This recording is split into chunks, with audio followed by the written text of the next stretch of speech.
What's up, YouTube? Okay, today let's talk about the volume of foods that you're eating, the quantity on your plate that makes a difference in terms of the macros that you're eating and consuming, as well as how full or empty you feel after eating.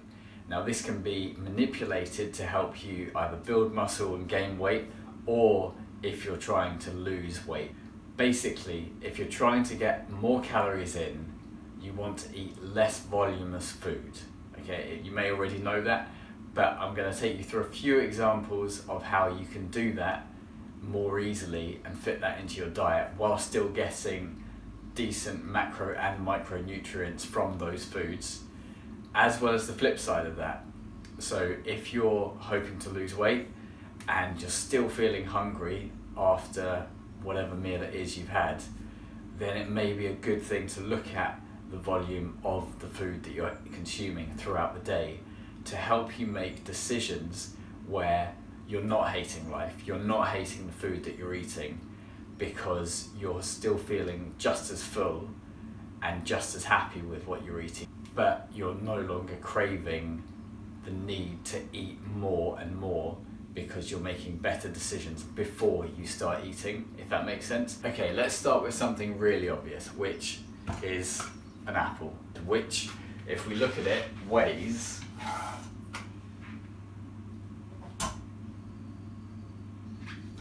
130 grams. So 130 grams of apple is just over 13 grams of carbs. That's how it works out, because there's almost a gram of carbohydrate per 10 grams of apple. Also, if you actually think about the process of eating, an apple takes a lot of effort to eat because it's crunchy. You're going to be doing a lot of chewing to get through an apple. So that also works with what's going on in your stomach in terms of filling you up. Now, on the flip side, apple slices, so dried apple. But if we take a look at the nutritional values on pack, weigh it out to work out what equates to the same as this apple. So 13 grams of carbs, 100 grams of apple, dried apple, is 63 grams of carbohydrates. That's a huge difference. That's so big. So if we weigh out dried apple to equate to the same as this apple, that's what you're looking at. That's 3 bites max.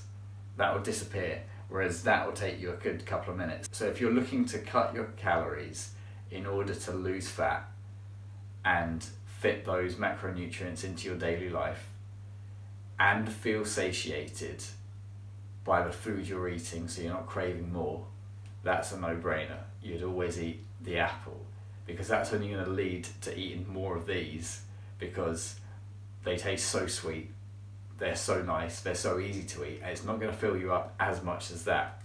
And on the flip side, if you're struggling to get the calories down because you want to build muscle, then that is a no-brainer, because you're still getting fiber, so it still counts as one of your fruit and veg a day, but it's just so easy to eat, and you could eat so much more of this. Because there are times when I've had to do that, when it's gotten late in the day, I've had a massive training session and I'm just not feeling hungry.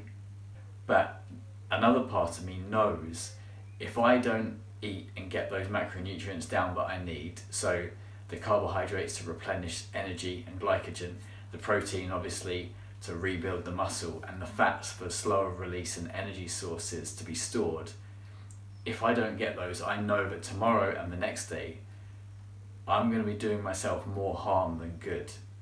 So that's when you need the option for less voluminous foods if you're trying to build muscle and gain weight. Let's look at other starchy carbohydrates.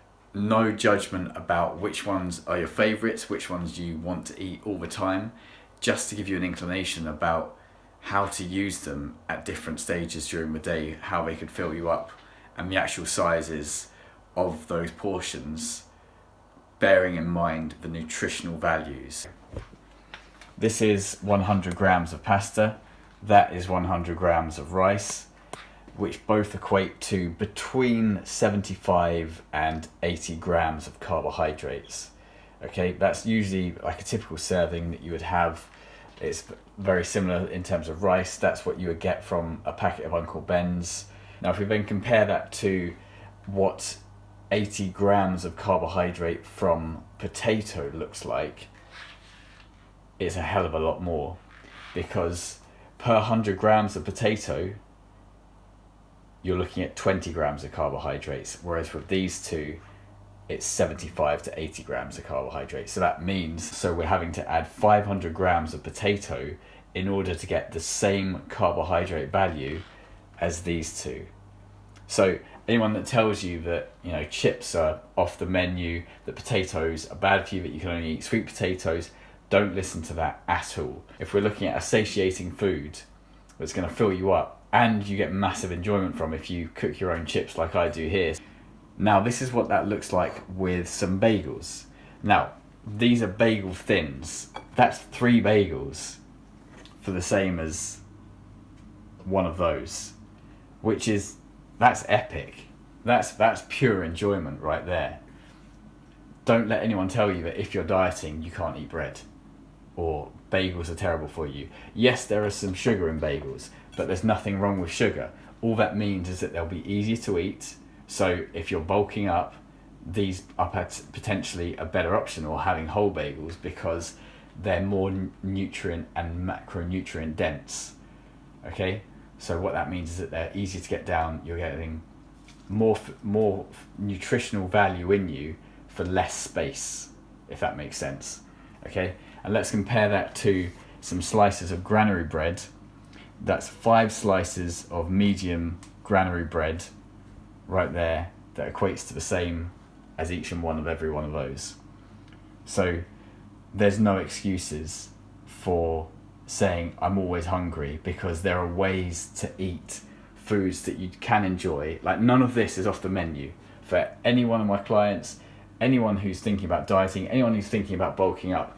These are all good sources of carbohydrate, and we all need carbohydrate because it's an energy source that our body needs for fuel, to fuel your workouts, to fuel your mental thinking, whether it's carbs, fats or proteins.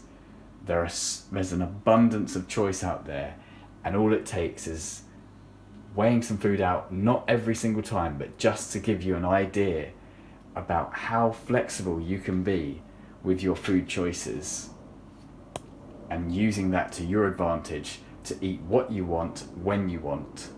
Sometimes you might not be able to eat as much, for instance, because you're on a cut, but it doesn't mean you can't eliminate them entirely, crave them, and end up crashing and binging out on them. Oats, 45 grams of muesli, 45 grams of fruity granola, 45 grams of hazelnut chocolate granola, and 45 grams of uncooked oats, which when cooked turns into this. And after cooking, you have something that is so much more voluminous and filling than those other 3 combined. Turn these packs around and look at them and learn some information and just do some research, and then understand the foods that you're putting in your body. If we look at this, per serving, the carbohydrate value is 26 grams, of which of sugars is just under 10 grams. Okay, so that gives you an idea that about 10 grams of sugar goes into that right there. And that 10 grams of sugar, what that actually looks like is this.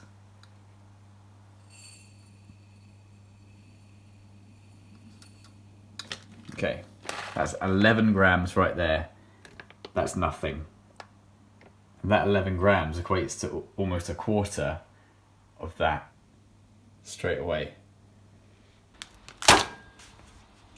My Protein Oat Bakes chocolate chip flavour, as it says, 18 grams of protein, only 3.8 grams of sugar. As a sweet treat with something that's high protein, it's more satiating than a normal chocolate bar. That's fantastic.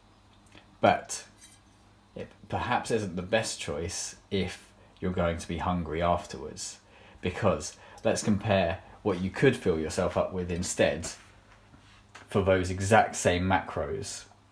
We have 100 grams of chicken breast, a serving of cherry tomatoes, 100 grams of packet rice, like Uncle Ben's or supermarket rice, which equates to just under 30 grams of carbohydrate and 2 grams of fat, and 3 massive olives, with the space to have a serving of low calorie dressing of your choice.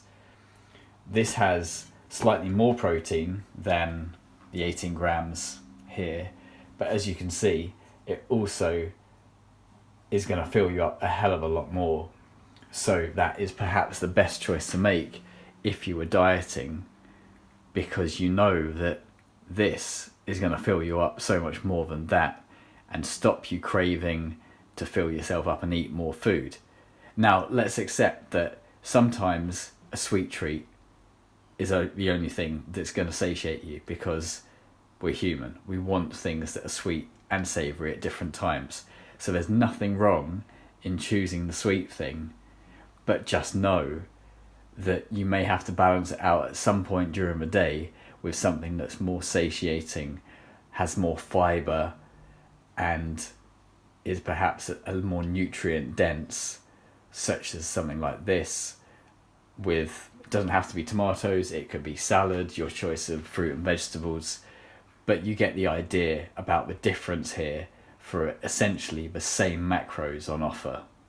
The days of prescribing chicken, rice and broccoli have long gone, because there's so much information out there on nutritional labels. The supermarket is your place to explore, because that's what it comes down to. It comes to the calories you're putting in and the energy, the calories that you're burning during the day, during your gym session, and factoring that all in, and then deciding whether you want to try and lose weight, so you want to be in a deficit, or if you're trying to gain weight, build muscle, then you want to be in a surplus. Use that information to go to the supermarkets, to look at the foods you're eating, and be so flexible with the foods that you have and the choices that you can make.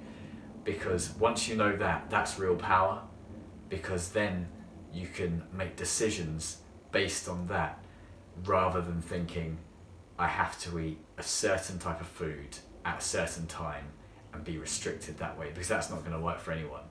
Obscure diets like keto can work, but it's only because they're eliminating one entire macronutrient. In that instance, it's carbohydrates. That's just calories. You should strive for balance in what you're eating, because if you can't envisage a life without pizza, cereals, burgers and bread and crumpets and toast, then keto's not for you. Then don't do it, because that's just going to put you into misery. And sugar, as we've established, is really easy to consume. That's the only reason why it gets a bad rap, is because it's so easy to overconsume and not actually know how many calories, how much carbohydrate you've just taken in. But the truth is that sugar is essential in our diets and in our lives, because it gives you energy, it gives you fast energy. Yes, it can spike your blood sugar and make you more hungry sooner than you should be, but there are times when you and I need sugar. Straight after a workout is the perfect example. Get that glycogen into those muscles, into your bloodstream, to refuel and replenish. And yes, an overconsumption of sugar can lead to type 2 diabetes. But if we look at type 1 diabetes, then sugar is a lifeline. Sugar is something that is essential in emergencies, because when a type 1 diabetic's blood sugar drops to such a low level, they go into a hypoglycemic attack. The only and best thing that they need at that point is the fastest acting energy source, which happens to be sugar. It could be straight sugar, it could be dextrose tablets, or sweets, a combination of that and chocolate. Something that's going to boost their blood sugar back up and essentially save their life. Okay? Sugar's not bad. You can still enjoy sweet treats as and when you want. But if you know the macronutrients of those and how much they're going to fill you up, and if it's the right time of day to be eating that type of thing, where you know and can trust yourself not to overconsume, then you're free to do whatever you want and to fit it in and enjoy everything that you're eating, rather than sticking to, just a savoury meal every single time. Because we all crave sweet treats. I've got sweet treats in the cupboard. They're not bad for you. Eat what you want. Eat what makes you feel good. But eat within the macronutrient targets that you've set yourself, and hold yourself accountable to that.